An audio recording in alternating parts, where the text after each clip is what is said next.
Right, hello everyone. Well, I don't think critical minerals requires much of an introduction, given the, let's say, events of the past couple of months, if not the past couple of weeks. But certainly it'd be an understatement to say there's an increasing awareness among governments that critical minerals is a strategic issue. And it's really coming to the fore, especially in defense discourse, security of supply discourse, as we're seeing with, increasing export restrictions from China, Trump's tariffs. But before we get into all that, I'll allow my fellow speakers to perhaps give a brief introduction of what you guys do, and then we can crack on with it. I'll kick things off. I'm Aileen. I'm from the Critical Minerals Association of the UK. We also have domestic associations in the US, Canada, and Australia, as well as an international body. But we work very closely with government, connecting industry with government to address those risks and disruptions in supply chains. Karen? Thank you. My name is Karen Hanghoy, and I am the director of the British Geological Survey. I am a geologist. I have spent a quite large part of my career looking for minerals for myself, mainly in Greenland, looking for a variety of different metals. At BGS today, we work with everything subsurface, ranging from groundwater and volcanoes, but also into the minerals space. So we have an expert team looking at minerals, and we have the Critical Minerals Intelligence Center at BGS. Great, thank you so much, Aileen, for the panel. My name is Aidan Davey. I'm the Co-Chief Operating Officer of the ICMM, that's the International Council on Mining and Metals, and that's an organization that works exclusively on sustainability within the mining sector. You could say ESG, although in parts of the world ESG has become a somewhat unpopular acronym. However, I would argue the case that it remains highly relevant irrespective of what title you attribute to it. Hi, great to see so many people here, but my name is Jeremy Rathall. I'm the founder and executive chairman of Cornish Lithium. I am a mining engineer, trained at Camborne School of Mines in London, in Cornwall, and then went into mining industry and then into investment banking career, covering mining globally until 2016, when I formed Cornish Lithium and went off on the harebrained idea that there might be lithium in Cornwall, which there is, and I've spent the last 8 years developing the company to where it is today. Thank you. Great, thank you. No, I'm very pleased with how diverse our panel is. We've got someone from the BGS, we've got someone from industry, we've got someone from an international body like ICMM, so this will be a great conversation. So I've briefly touched on the geopolitical stuff, and I don't think it'd be appropriate to launch into any of the industry or technical stuff without addressing that first. Obviously, the past couple of weeks, the news has been dominated by the news of Trump's tariffs and everything, and the issues of a potential deal with Ukraine, the issue of Greenland. Karen, I know you've got experience working in Greenland, so I'm keen to hear your interpretation of those events. But with everything that's going on, I mean, have you guys seen this as an inevitable consequence of the way things are headed?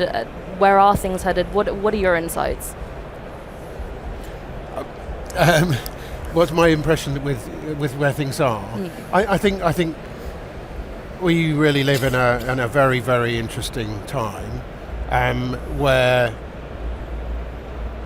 critical minerals are on everybody's front page nearly every day.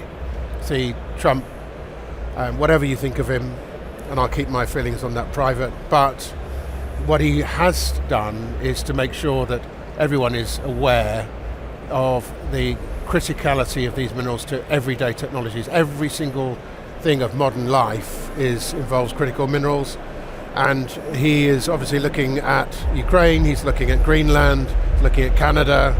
He hasn't yet discovered Cornwall, but I'm sure he will do, as a potential source of critical minerals. So I think it's a really, really interesting time to be alive, that realize that in our smartphones, in our wind turbines, in our electric vehicles, in our defense applications particularly, given that defense has gone very much drone warfare, everything has got these metals that we need so much.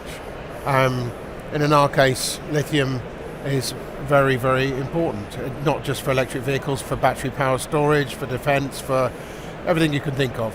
So I had this harebrained idea 8 years ago, but it's now on everybody's lips, on every single newspaper. So exciting times.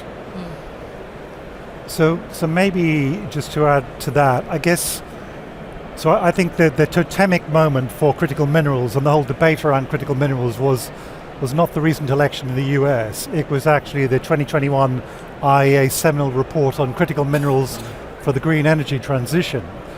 And I think what we've seen since then is an explosion of policy developments in relation to critical minerals. The IEA's policy tracker has about 450 of these. Now, again, whether or not that's an accurate estimate or not, and this will sound incredibly reductive, but most of those policy developments are focused on either of two things. One is around reducing dependency on external sources, and that's either through increasing your own domestic production or refining capacity for critical minerals. The second is around enhancing your trading relationships with third countries, sometimes bilaterally, sometimes as part of coalitions such as the Mineral Security Partnership. So then let's look at the recent introduction of tariffs, and I'm going to separate out the personalities from the politics, because I'm only really interested in the politics of what's going on here. Because if we think about the policy developments over the last 4 years and how they fall broadly into those two buckets, what's changed is that the tariffs conversation is driven by really a politics that's centered on denial of privilege, a politics that's driven by grievance, that's driven by coercion, and really zero-sum retribution. Now, I can break down the specific points there individually, but I don't suspect the time will necessarily allow it.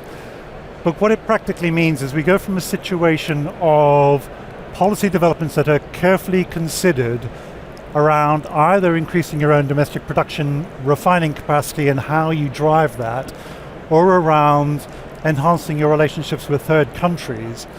And when you then get into a situation around denial of privilege, grievance, coercion and zero-sum retribution, that completely changes the nature of the conversation, which I think is the challenge for all of us today. No, absolutely. I'm going to try to have a go. I apologize for having a bit of a tickle and a bit of a cough here. I hope my voice is going to hold up now. So I think I agree with everything that was said. I think that we sort of at a pivotal moment in the sense that all of a sudden the entire world is realizing what geologists, of course, have known all along, which is that everything starts with a rock. We cannot actually do almost anything we want to do as a society without utilizing the subsurface. And minerals is really, really important right now. It's on the front page of every newspaper, but it's always been important. It's literally been important since the Stone Age. And so we are just using our resources, and we are now at a point in time where we've gotten a little bit lazy about that, I think, in the Western world. So if you look at Europe at large, both the EU but also the UK, we are the biggest consumer of things with minerals in it in the world. We consume about 25 to 30% perhaps of everything that is dug out of the ground anywhere in the world, but we only dig out around maybe 2 or 3% on our own soil. And that is, of course, because we established industries 100 years ago, 200 years ago, based on using our resources at that time. And then we developed industries that used those raw materials. And as the industries got richer and more into the downstream supply chains, we got quite comfortable importing all of the raw materials needed to sustain that industry, thinking perhaps that the environmental impact is perhaps less if we can't see it. So if the mine is not in my backyard, but maybe it's in China, maybe it's in Africa, then it's somehow environmentally better. And I think we're now at a time where we are realizing it's not going to work like that. That environmental impact is environmental impact, whether it's here or whether it's in Africa, or whether it's in China or Bolivia. So there's a need for us to look at supply of minerals in a much more holistic way, look at domestic production, look at trade agreements, sensible trade agreements, making sure we look at a fair and transparent industry, regardless of where that industry is in the world, so that we get a level playing field basically for the consumers, and that's not necessarily us, it's the middle consumers, the OEMs if you will, that are producing all of the stuff that we're using. So there's a real opportunity right now in the world. Right now it doesn't look like we're using that opportunity, but the window is still open, and I'm really hoping that we can find a sort of global way forward in how we actually use our resources. Yeah, I think that last point is important. I think there has been a general sort of panic recently that ESG, we're trending away from it. But the reality, at least in the UK, when I still speak to industry, when I speak to government, it is still a forefront concern, especially when you talk about, how we're going to position the UK on the world stage. Aidan, I wanted to talk a little bit more about ESG standards as well, because something that industry keeps banging on about, and something government's aware of too, is there is a need to harmonise a mining standard. There are so many out there. They're good for different things, but there's an initiative right now between the World Gold Council, also ICMM, the Consolidated Mining Standard Initiative. Could you speak a little bit more about that? Yeah, I can, and I think, look, again, picking up on Karen's point around, irrespective of where materials are produced, they need to be produced responsibly. And again, I think one of the heartening things about most of the trade arrangements that were being entered into is that it wasn't just about security of supply and stability of supply. At the core of that was also about the means of production. There was a very strong focus on ESG factors. And so, Aileen, again, to your point around what is the if you like, the responsible mining standards landscape? What does it look like today? Well, it looks like a pretty complicated space. And that's because over time we've had lots of different organizations, including ICMM, bringing on stream new standards for responsible mining. Now, again, all of these I think were extremely well motivated. They were well intended. But it's a little bit like when you as a consumer go into a supermarket and try and make ethical choices about the food that you buy. You're confronted with this label babel, and frankly it's quite bewildering to know which of these can I buy with confidence that it has indeed been responsibly produced. So ICMM, World Gold Council, Mining Association of Canada and the Copper Mark are coming together to say, look, enough already in terms of the promulgation of standards. Let's collapse our 4 standards for responsible mining into a single standard with a view to bringing a degree of simplicity into the responsible mining standards landscape. Part of that is about ensuring that you set a very high bar, ensuring that the governance model is fit for purpose in the modern era, so it's multi-stakeholder governed, and ensuring that all of this is underpinned by a robust assurance process. But I think we need to move to a situation of less complexity, greater harmonization, more simplicity, but really high standards on ESG, sustainability, call it what you will. Yeah. No, definitely. And this standard actually comes at a very opportune time, because with the EU battery regulation coming into place, under Annex 4 of the EU battery regulation, standards can apply to be recognised under that act, and certainly I expect that CSMI will be making an application to be recognised. But that brings me nicely to my next point, which I wanted to talk about, which is more about UK-EU collaboration. Let's take more of a regional perspective here. Obviously, Karen, like you were saying, there isn't really any extractive midstream capacity here in the UK and the EU in regards to critical minerals. A lot of that stuff China monopolizes. But certainly we have the Critical Raw Materials Act from the EU. We have an upcoming UK critical mineral strategy coming out later this year. Let's talk about a little bit more about what we want to see from that strategy, because we have already seen a critical mineral strategy come out of the UK 2 years ago, as well as a refresh. But we are coming to a point where the timeline is crucial. I think maybe you guys can agree with me that this is sort of our last chance. It's the last chance for the UK, this strategy, to really make sure that we can position ourselves on the world stage and be a player. So keen to hear your perspectives. I'll start with Jeremy as an industry player. I think that the industrial strategy is absolutely key to this country, where we position ourselves. Very interesting hearing John Flint, who's the CEO of the National Wealth Fund earlier, he said we are in an economy which is not fit for purpose anymore. And we've got to refit it to be fit for purpose. So what does that mean? It means that we have to be able to source the critical minerals that enable us to be an industrial player, in whatever way that is, and we have to do that responsibly. So it's a very big challenge, but the industrial strategy is absolutely key. The critical minerals strategy, as I hope it will be a strategy this time, this last time the critical minerals review was more of an overview, it didn't have action. I think what we need to see is action points. How do we source these minerals? How do we source them responsibly in order to make sure that the British economy is fit for purpose, fit for the next 100 years or so? And the difficult thing is technology is changing so quickly. Battery technology is changing so quickly. Extraction methods are changing so quickly. Technologies are changing. And also we've got the world of tariffs and everything else just thrown into the mix. So it's a really, I'm just glad I'm not a politician, I'm not clever enough. Yeah, I think it's key that industrial strategy does recognise that these minerals, metals, are game changers. You know, without lithium you can't have a smartphone, you can't have an electric vehicle. Without titanium, the tungsten, you know, you can't have devices which are fit for purpose. And obviously defence is also rapidly changing, and we need to make sure in this very much more scary world that we have the minerals and metals that we need to ensure our defence against hostile actors. Yeah. Does that answer the question? Yeah, no, certainly. And Karen, more to you as well, because I know that you worked at EIT for a while, and we are obviously living in a post-Brexit landscape, but certainly there has been a move towards more UK-EU collaboration on critical minerals recently. I wonder if you can speak on that a little bit as well.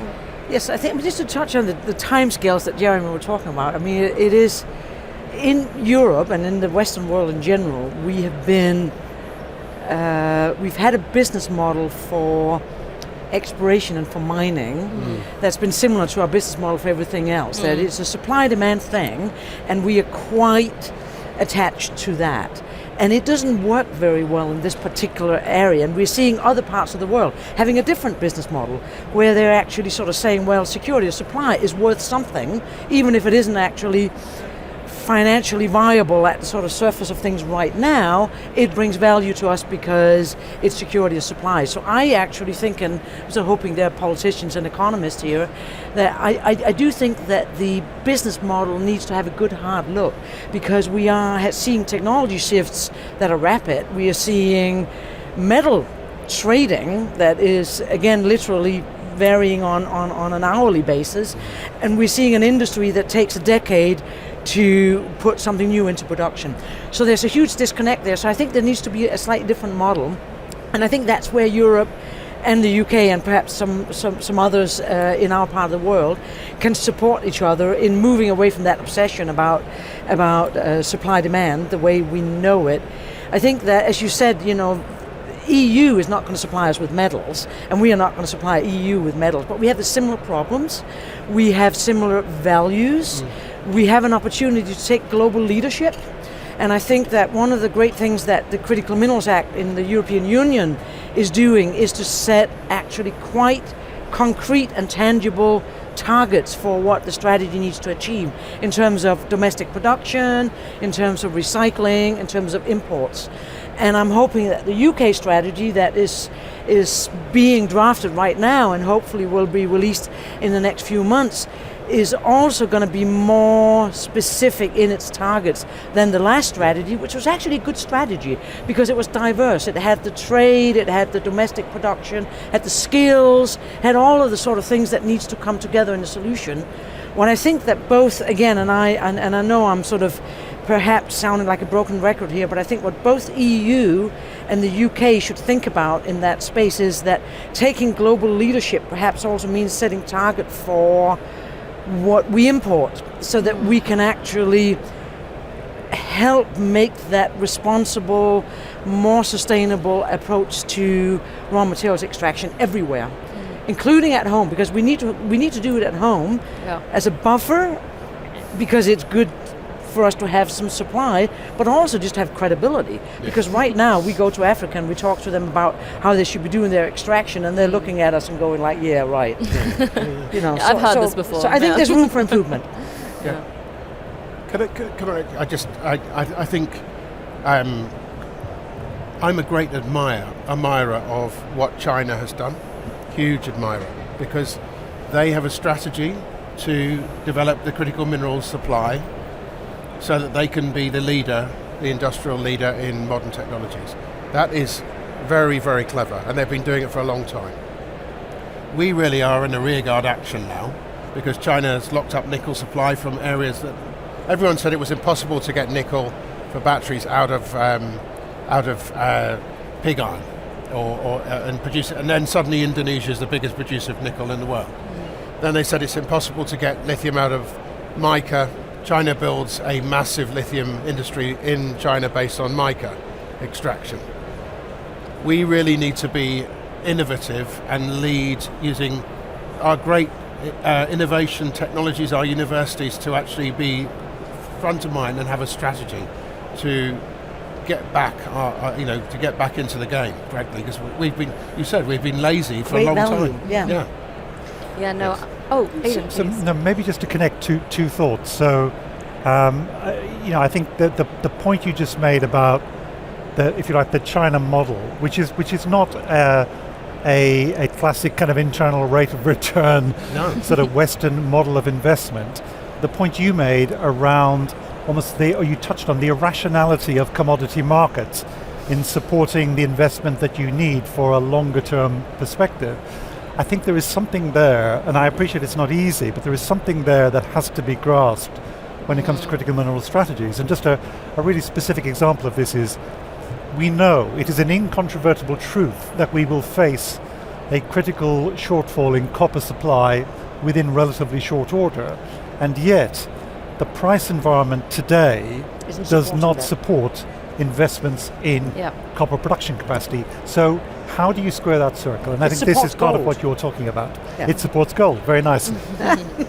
Yeah, I think this is something that investors and government also struggle to see, because the first thing that industry says, when they go to government to look for public funding, the first thing they look at is price volatility, and it's sort of seen as an opaque market that they don't want to touch, but they struggle to see the logic behind it. I mean, behind it you see a lot of sort of manipulative tactics of supply side dumping and on things like that, which contribute to how volatile they are. But also, Karen, I love what you said about that gap between strategic value and commercial value, because that is something the China model understands and the Western model doesn't, right? There are so many projects here in the UK and the EU that have strategic value, but investors and policymakers aren't seeing that strategic value. They're instead looking at it from a commercial lens. If we continue to see it through this commercial lens, these projects are never going to get off the ground, because you're dealing with a market that's working against you, frankly.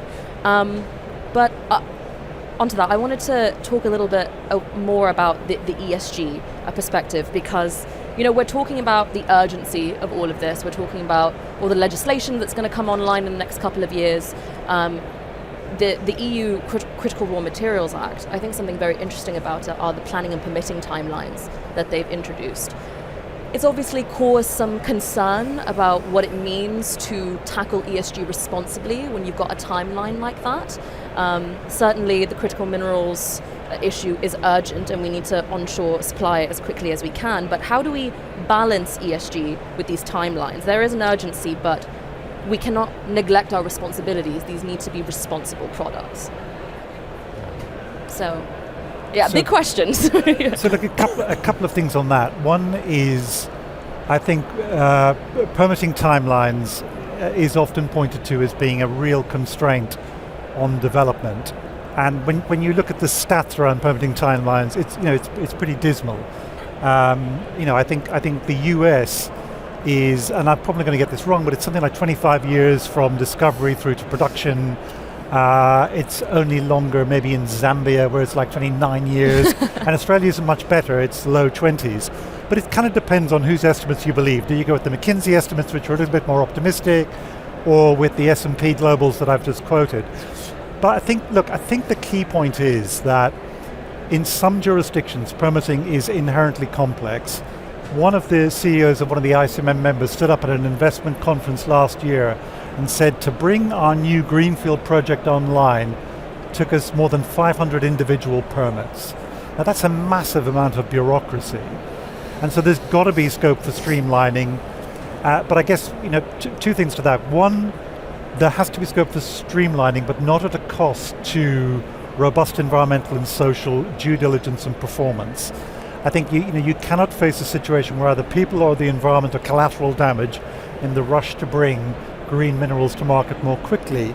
Also, I don't think they need to be, because the flip side is, and this is something that I think industry is perhaps slow to admit to, is that 29 years or the 27, whatever the number is, an awful lot of that time is not lost in the permitting process. A lot of that time is lost in going slow on exploration in times where the commodity price environment is such that, frankly, you don't want to go fast on exploration. And so again, it comes back to the situation we face with a market that is almost irrational and illogical. There are incentives for taking your time, where in practice you ought to be incentivized for going at pace. So I think there is a way to square the circle of accelerating permitting while maintaining rock solid ESG standards in parallel. Jeremy, I'm keen to hear your perspectives on I this. entirely agree. So it's interesting that it's actually, the British government have shown leadership. It's fantastic. We actually got designated as a nationally significant project, our Tralava project. So it gives us an advantage of permitting on a government scale rather than a local authority, which is really good. But it's also interesting that EU has now moved to designate, I think it's 40 projects, as an accelerated timeline on permitting. Not to ride roughshod over local communities, not to ride roughshod over environment. Nobody wants to do that. But there is a way forward where there's an imperative. We have to do this. Lots of people who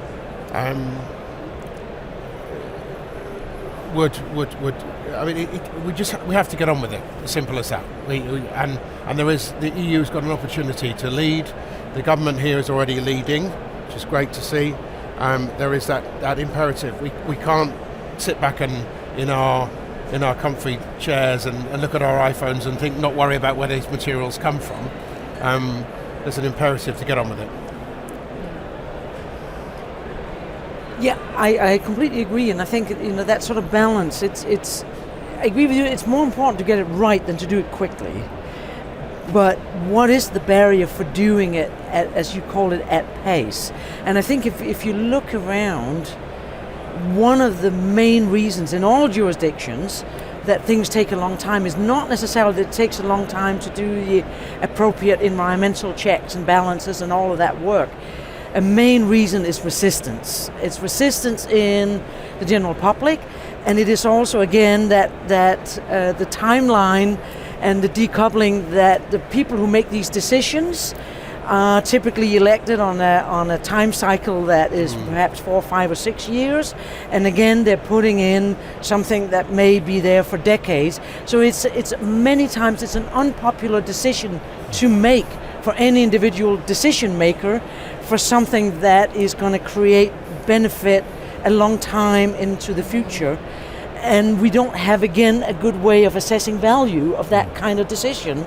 It is assessed at the very short sort of term rather than that long term, is it creating value for society? So I think that there's a big challenge in what we sort of used to call license to operate.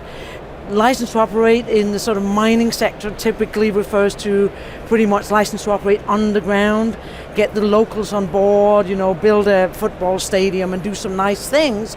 But actually, I think we need to take it to the societal level. We need to create knowledge amongst everyone. I mean, just look around in this, where you're sitting now. I mean, there is nothing pretty much that you can see in your field of view that hasn't been dug out of the ground by someone. Everything is extracted, everything is processed, everything is industrial. And we don't realize that. So while we are driving our cars down to our boats or to our houses and going into supermarkets and using our computers, we are seeing a lot of people are against mining, for example, while they are actually harvesting all of the benefits from the extractive industry. So there's something about how we articulate the value, and not just in who's making money here, but actually are we digging it out of the ground because it's creating value for you and for you and for me.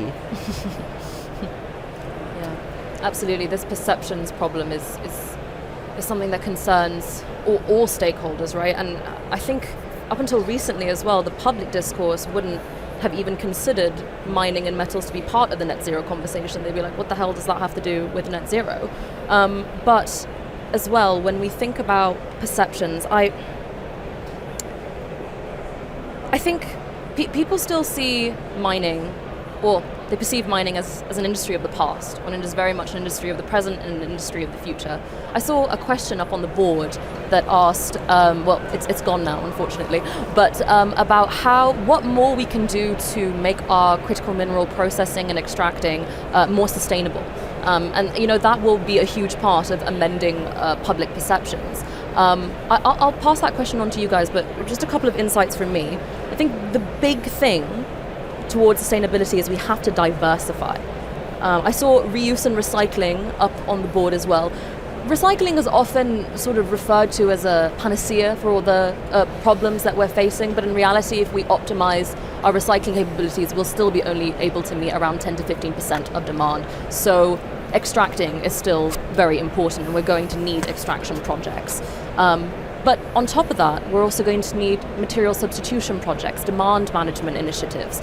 It's a multi-layered problem that requires a multi-pronged solution. Extractors is not the only solution. Recycling is not the only solution. There needs to be a whole host of things that we need to implement in order to tackle this problem. And even when we apply all those solutions, I'm not entirely confident we'll be able to meet demand. It's just the sheer size of it. But I'll hand it over to you guys to answer that question as well. Want to take that one? No. Lots of people ask, recycling is part of the solution, definitely is. But we've been using copper for 4,000 years. I think, you might be able to have some better, about 60% of the copper we use is recycled. The other 40% is coming from primary supply. So we've been using a metal for 4,000 years. We still haven't got complete reliance on recycling. Why? Because the demand for copper is still growing very, very quickly. And the same, when you get to these new metals, such as lithium, I don't want to just harp on about that, but the demand for lithium is growing so fast that you need to get enough lithium in the system before you can recycle it. And yes, recycling will come, but it will come, it's already happening now, but it will grow gradually. It's not the panacea. We need some extraction, some recycling, and gradually recycling will become more and more dominant, but it's not yet.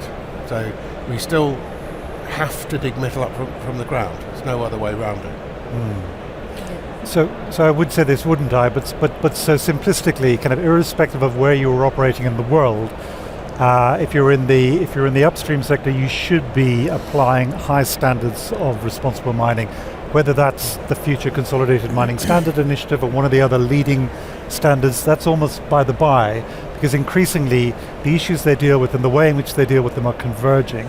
So I think that's just a kind of a fundamental point, and until such time as that becomes normative, as a condition of investment, as a condition of enabling companies to operate within different host countries, I think we will face a problem of irresponsible practices. I did want to return to your point though about the strategy and what it means to have a strategy. And part of having a strategy is about having a long-term perspective. And again, Karen and Jeremy, you've both touched on this.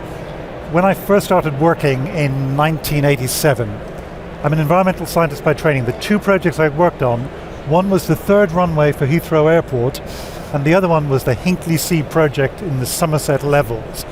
Now, neither of those projects, Hinkley C is getting closer to fruition. Third runway at Heathrow, we're still talking about it. And I think that it kind of demonstrates the challenge of what happens in the absence of a long-term strategy in action. And so I think the challenge for this critical mineral strategy is make it something that is strategic, that is long-term, and that survives the life of a single parliament. Exactly, I completely agree. And again, many times that's unpopular, and therefore it's really, really, really hard to do. So I think we need to support as much as possible that's actually the direction of travel. And I think again, I mean, sound like a broken record. There is also something around. We talk about mining as an industry of the past, possibly, but you'd think about something like agricultural. The agricultural industry, we all know we have to eat and we all accept it. It has enormous environmental impact in certainly some parts of the world, and also quite negative environmental impact. But there we have gotten used to some kind of cost-benefit analysis that we're not necessarily, not every single individual is analyzing their way to, okay, it's all right that I buy this bread or this liter of milk, but we accept that wanting to eat comes with some kind of impact that we are interested in how we can mitigate, and that we make decisions around routinely, whether we are politicians or whether we are consumers or whether we are the actual industry. And we need something similar in the extractive industry, and whether it is extractive in terms of primary resource, but also the chemical industry, the recycling industry, the manufacturing industry. It is all about a cost-benefit analysis. And again, I think that there's a lot that we can do to take more shared ownership of our consumption, and I come to these types of meetings, and many times recycling, for example, is being presented as an alternative solution, and it is not. It is part of a diverse portfolio of solutions. Also, less consumption is a very, very popular one, because we can all get behind it. Yeah, let's drive smaller cars, let's use a little bit less. But the truth is, there are 8 billion people on this planet, and about 40% of them are cooking over an open fire because they don't have access to clean energy. And that is not sustainable. And so we need to be realistic about what we want and have real conversations about, yes, this has an impact. What can we do to mitigate it? What can we do to make it more valuable than not for you as a citizen of the world? I think there's one more question. I'm aware of time, however. I'm not sure what time it is, but if we are running out, I don't know. When how about long 10 do we minutes? have? Oh, we're fine. We're absolutely fine. We can still keep talking. There's one question that I found quite interesting up here. It was about, we're talking about strategy, and it was a question about long-term strategy for the UK. It said something along the lines of, is it reasonable for the UK to try and lead when China dominates so much? I mean, is that even feasible? I mean, yes, it is. It's a challenge for sure. I think I'll hand it over to you guys in a bit, but from the CMA's perspective, we work with a host of stakeholders across the supply chain. So not just miners and processors and refiners and recyclers, but also ESG consultancies, law firms, universities, traders, investment firms. And what we keep hearing from these stakeholders is if the UK wants any sort of chance at leading in anything, it has to leverage its existing strengths. There are a lot of strengths here in the UK, actually. If we look at, for example, the City of London as a centre for mining finance, and the fact that it sort of leads in green investment. If we look at the fact that for hundreds of years, the UK was a chemical powerhouse. That expertise and those facilities still exist in the UK today. The BGS has a great deal of soft power around the world when countries come to the UK to form bilateral partnerships, or even in multilateral forums. These countries say, can we use the BGS to do our geological mapping, and can we work with your geologists? So there's certainly a lot of different things that the UK can leverage to push itself into the value chain that way, but it will require an incredibly coordinated approach, and we'll need stakeholders from everywhere to work together. Hand it over to you guys. Who are you looking at? Well, anyone who wants to tackle such a difficult question. Well, I'm going to try to be brief, so maybe I can start, because I think actually, so Aidan said it before, it's about, we can take leadership in taking that long-term view of doing it Right. So we can take some thought leadership on this. You're absolutely right. Europe and the UK are not going to lead in terms of cranking up production in no time because we're so far behind on that. But we have a lot of skills, and we have the ability to influence how we do things and make our voice important in that conversation. And we're not gonna get a sustainable way of doing this, or globally responsible way of doing this, unless everyone does it that way. As long as you have someone who's willing to compete on lower environmental standards, lower social standards, child labor, any of that stuff, as long as you have people who are willing to compete with that, we have a problem. And so we need to put policy and regulation and thought leadership into it, long term. Yeah, so look, I think it's a very fair challenge, with the resources, not just the resources at China's disposal, but with the long-term strategic investments they've made over multiple decades. What can the UK realistically do?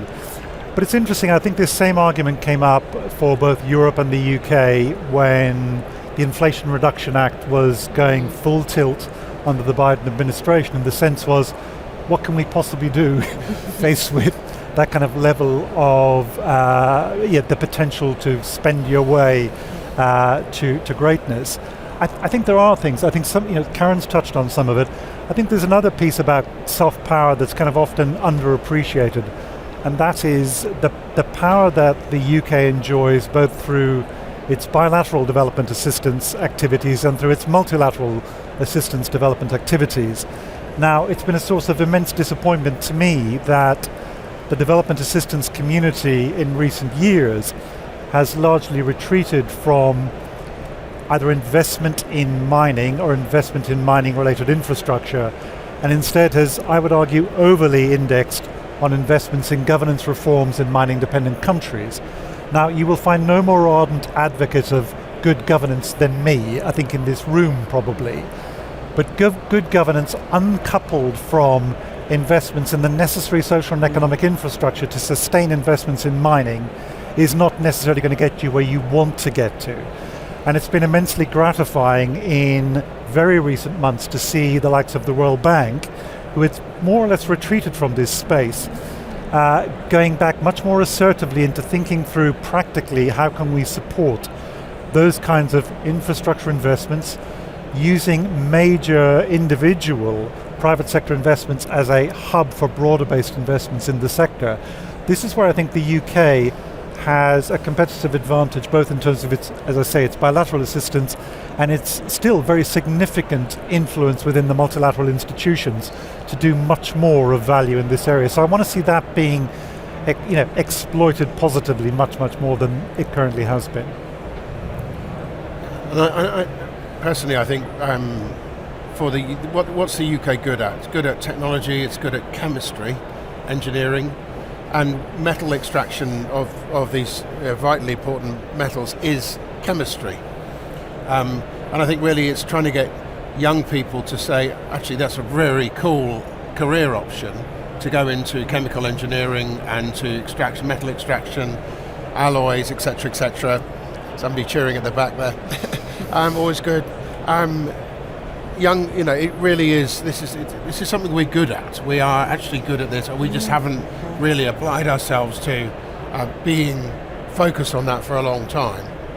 And I think that's the real opportunity. The university, I'd encourage anyone to go to the university stand, Edinburgh, Birmingham, and one other university, which I apologise, to see that they're doing some really cool stuff with metal extraction. And it's really thinking it through, doing something different. That's where I think the UK has an advantage. And, BGS is hugely well respected globally. We have got the right DNA to do this and apply ourselves to it. Absolutely, and I think something as well that will definitely feature in the critical mineral strategy, it's dominating a lot of conversations in government right now, is the the regional approach, the industrial cluster approach. Because if you look at the UK, you do see the emergence of regional hubs in different parts of the supply chain. So we've got an extractive hub down in Cornwall and Devon. We've got a really amazing recycling hub in the West Midlands with the University of Birmingham, Hypromag, which is an MSP strategic project.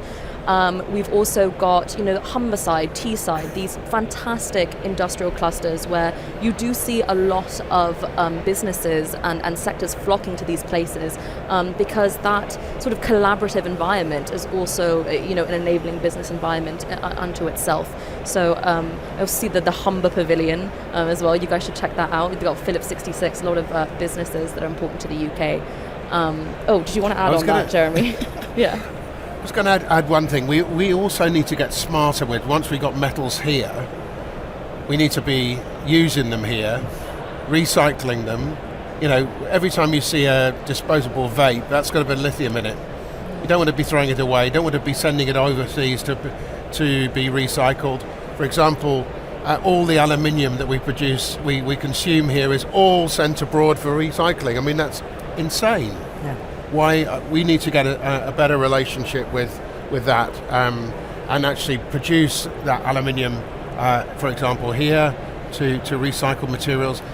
You need to get the general public aware that when you throw something away, it's a really precious material which can be used in the UK. So that's something I feel very passionately about as well. Yeah. That's actually a great example of how we're operating in a post-Brexit landscape that really affects our policy in the UK. I mean, the UK waste codes are sorely outdated and they need to be updated to reflect all these alternative battery chemistries that are coming onto the market, and the fact that the UK is no longer part of the EU and doesn't have access to some of that expertise that the EU is using in their waste codes. I mean, that's just one example of ways in which we can collaborate with our partners to push legislation forward and unlock value, let's say.